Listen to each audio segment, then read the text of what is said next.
વડોદરા છાણી સ્મશાન લાકડા વિવાદ વડોદરા મહાનગરપાલિકા દ્વારા મૃતદેહની અંતિમવિધિ માટે આપવામાં આવ્યો છે કોન્ટ્રાક્ટર દ્વારા અંતિમવિધિના લાકડા આજે સવારે છાણી સ્મશાનમાં નાખવામાં આવ્યા. જે લાકડા નાખવામાં આવ્યા તેને લઈને સ્થાનિકોનો અવાજ કહ્યું, અમારી ધાર્મિક લાગણી દુભાઈ રહી છે. જે લાકડાની હિન્દુઓ પૂજા કરે છે તેઓ પીપળો અને વડના લાકડા અંતિમવિધિ માટે નાખવામાં આવતા લોકોમાં રોષ. અંતિમવિધિ માટે સ્મશાન સામાન્ય રીતે બંને ઝાડના લાકડા વપરાતા નથી. જે લાકડા નાખવામાં આવ્યા તે પૈકીના કેટલાક લાકડા બલેડા પણ જોવા મળ્યા હતા. પાલિકાની કામગીરી સામે સવાલો. બીજી તરફ સ્થાનિક કોંગ્રેસના કોર્પોરેટર પણ વિવાદના સુરમાં સુર પુરાવ્યો. કહ્યું, લોકોની ધાર્મિક લાગણી દુભાય તેવું કૃત્ય પાલિકા કરી રહી છે. અમે પણ હિન્દુ છે. અમારા માટે વડ અને પીપળાનું વૃક્ષ આસ્થાનું કેન્દ્ર છે. સ્મશાનમાં અંતિમ વિધિ માટે આ પ્રકારના લાકડા નાખવા દુઃખદ વાત છે. પાલિકાએ જેને પણ અંતિમ વિધિની પ્રક્રિયા પૂર્ણ કરવા માટેનો કોન્ટ્રાક્ટ આપ્યો છે તેની પાસેથી લાકડા પરત મંગાવી લેવાની કરી માંગ.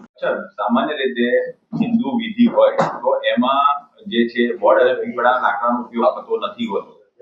કોર્પોરેશને જે કોન્ટ્રાક્ટ આપ્યો છે એમાં જે લાકડા છે એમાં કેટલાક લાકડા તો અર્ધ બળેલા છે અને જે લાકડાઓ છે એ પીપળાના અને વડના છે જે હિન્દુઓના માટે ધાર્મિક ગણે તો એ હવે તમે આ સ્મશાનમાં ઉપયોગ થઈ રહ્યો છે. આ કેટલી દુઃખની વાત છે.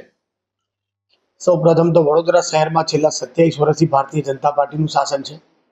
એ લોકોના પોતાના મળતિયા કોન્ટ્રાક્ટરોને આવા બધા કામો આપી દે છે.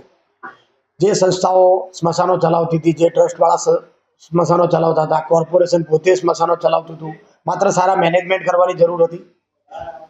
જે રીતે વડ અને પીપળાની પૂજા આપણે કરીએ છીએ હિન્દુ ધર્મમાં, એના લાકડા તો સ્મશાનમાં નથી રાખતા અને હોવા ના જોઈએ. જે કોન્ટ્રાક્ટર આવું લાવતો હશે તો એ કોન્ટ્રાક્ટરની વિરુદ્ધમાં તાત્કાલિક કમિશનરનું ધ્યાન દોરી અને એને બ્લેકલિસ્ટ કરાવીશું. એની વિરુદ્ધમાં પગલાં ભરાવીશું. બાળેલા લાકડા લાવતા હશે તો પણ એ પણ બિલકુલ ચલાવી લેવામાં નહીં આવે.